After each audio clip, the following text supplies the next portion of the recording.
Hello, and welcome to the Cryptid Room podcast. My name is Elise. This week is going to be a little bit different in its format. Anna and I could not get together this week, so we're going to be reading our stories separately. There won't be any reactions from us, but we still hope that you enjoy it regardless. And with that, I'm going to start us off on our first story. One night, whilst driving back from the cinema in Staffordshire with my mate and his girlfriend, the country road was dipping down and then back up. I had full beams on, and everything was clearly lit. A shadow so black it absorbed all the light from my full beams moved into the road ahead of the dip, stopped for a second, then moved across to the other side. We all saw it.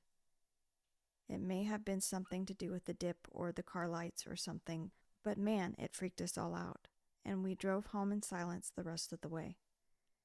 It was the blackest black I have ever seen. Total absence of light at all. More than a shadow, a black hole.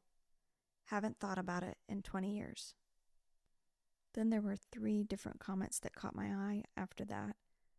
This one says, "You just reminded me of a reply on a creepy Ask Reddit thread that has stuck with me for years. They described the exact same thing. It wasn't a shadow, but an absence of light. Pure blackness, and they just felt chilled to the bone, like they'd seen something they shouldn't have. I believe their neighbor had just died at the same time they saw it. I read these threads pretty much every night before I go to bed, and this is only the second time I've heard of something similar."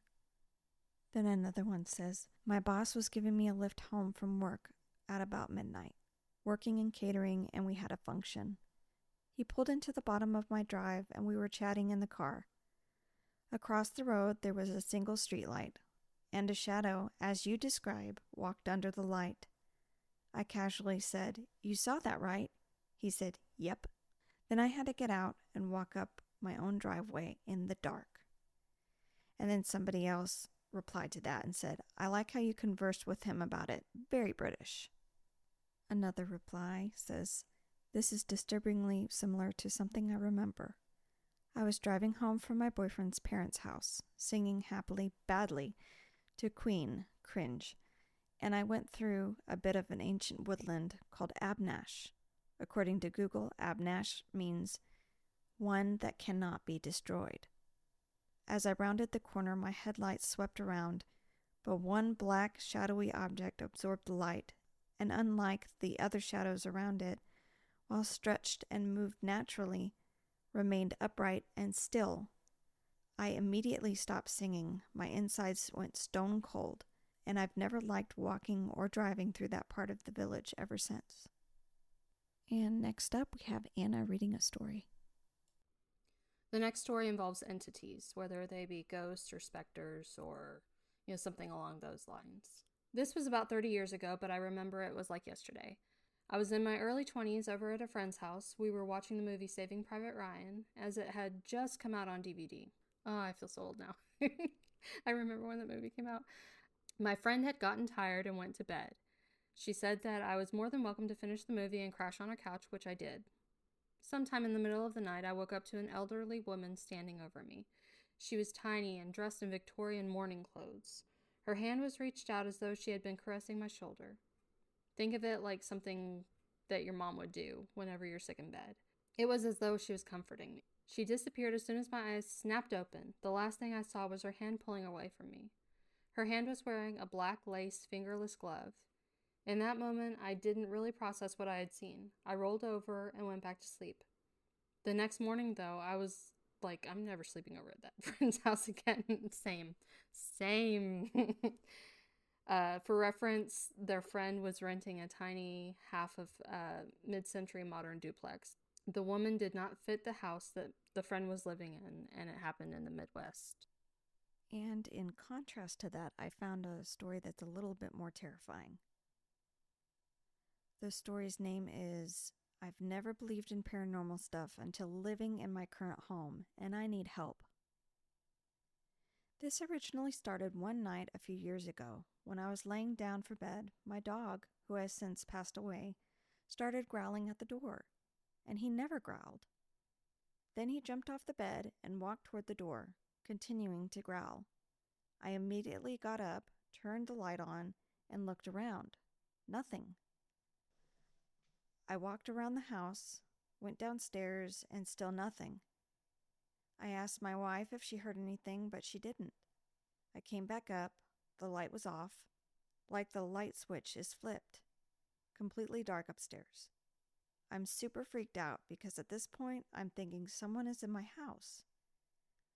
I go through every room, every closet, ready to punch someone. I don't find anything, and I'm so freaked out.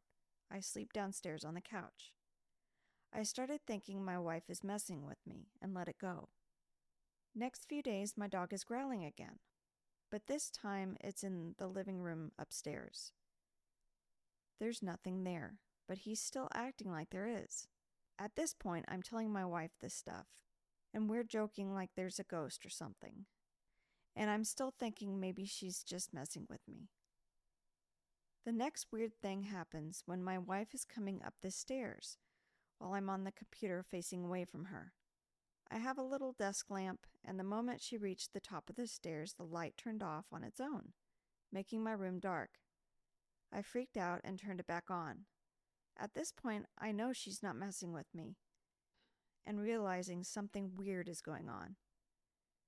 The longer these weird things go on, I just get this feeling that something is there.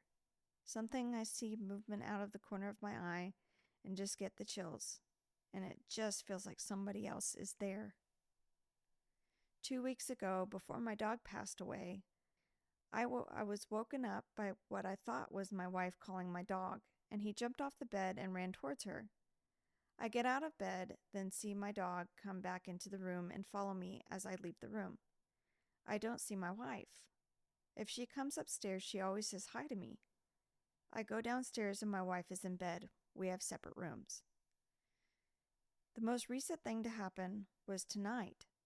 I got this sudden feeling like someone was walking into my room on my right side, and I look over and see nothing.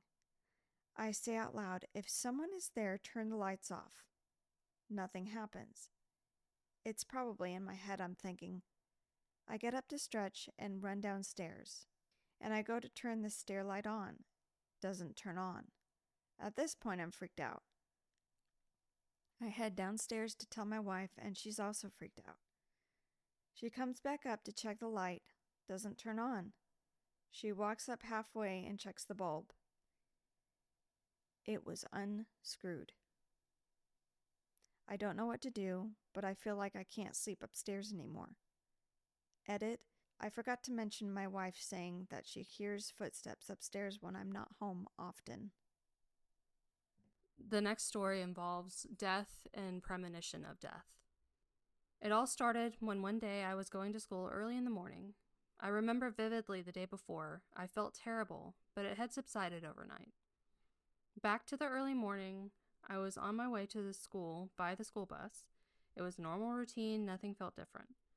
I was casually looking out the window and enjoying the morning breeze when suddenly I got this dreaded feeling as if the world was about to end. And first time in my life, I was sobbing my eyes out on the school bus. I didn't know what was wrong. I had nothing happening in my life that would be affecting me in this way. I just cried and cried until I reached school an hour later, which is when I stopped crying. I felt relieved and was calm and happy again. Everything was normal until the end of first period when there was an announcement made that our music teacher had passed away in an accident. I didn't think much of it back then because I thought it could be a coincidence and I brushed it off for months, until it started happening a lot more. It's always the same feeling. The atmosphere gets claustrophobic and I feel like something terrible has happened to me, and then the feeling passes. I feel normal again, and suddenly I get news that someone related to me by blood or not has passed away. This has happened to me at least 9 to 10 times now, and terrifies me whenever I get any kind of bad feeling, because I never know who it's about and when it'll happen. This next story is from a subreddit called Paranormal, and it has to do with Tudor England, which is something that I'm very interested in. I love Tudor England. I love learning about King Henry and all of his wives. So this is kind of a really fun one for me. I'm lucky enough to work in a Tudor hall in the UK. The building is late 14th century, although much of it is late 16th century and later. It's timber framed and the electrics are in dire need of doing, so it is a creaky and poorly lit old pile. Places like this tend to accumulate spooky stories, and the hall is no exception, with 2 old legends in particular. There have been loads of sightings around the place that have been reported by both staff and visitors. In the 7 years I've been there, I've been collecting those stories, and we've made a ghost tour from them. I'm somewhat of a skeptic, but I've had 3 experiences that I can't really explain. I'll share 2 of them below. The first came in the summer of 2018. It was still bright out, so the hall wasn't too dark.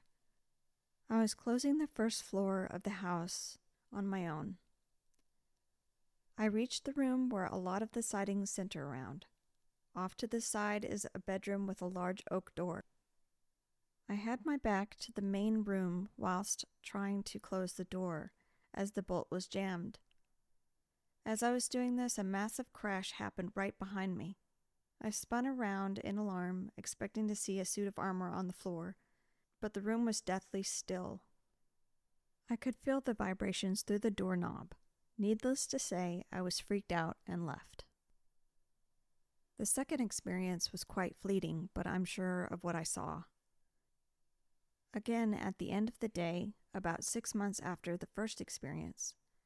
In this service wing, there's a large Victorian kitchen, and just outside its door is a small staircase leading up to the servants' quarters and a guest wing. I was heading into the kitchen to turn the lights off, but I looked up the stairs as I passed and saw someone in a long white dress pass across the top.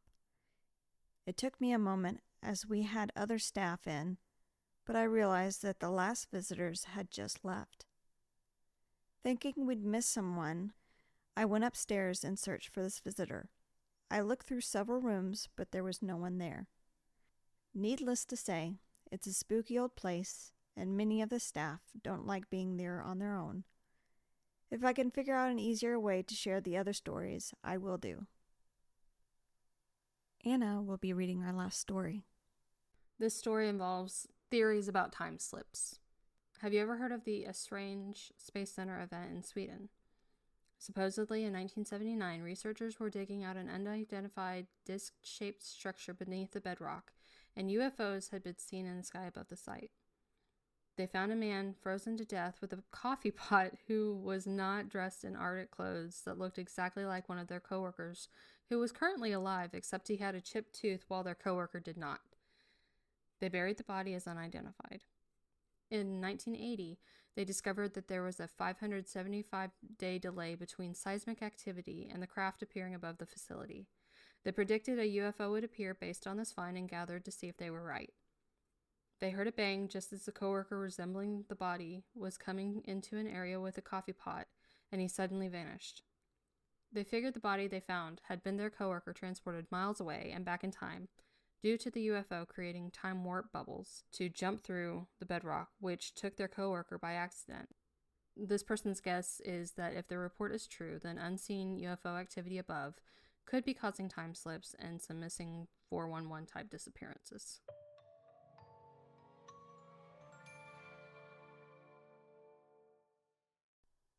And that is all the time we have today for our spooky stories. I know it was a short episode, but we will have more coming in the next few days. So stay tuned and leave comments on all of our social medias. We have YouTube, Facebook, TikTok, Instagram. We would also like to encourage you to write us at thecryptidroom@gmail.com and send us any real-life stories or sightings that you would like us to read on this podcast. As we sound off today, I would like to encourage you to go into our comments section on any of the social medias and discuss the stories we've talked about, especially the Tudor story because that is so interesting to me. Maybe even in the future we can do an entire episode on that time period. And we are going to end on that note. We will see you next time, and thank you for listening. Bye.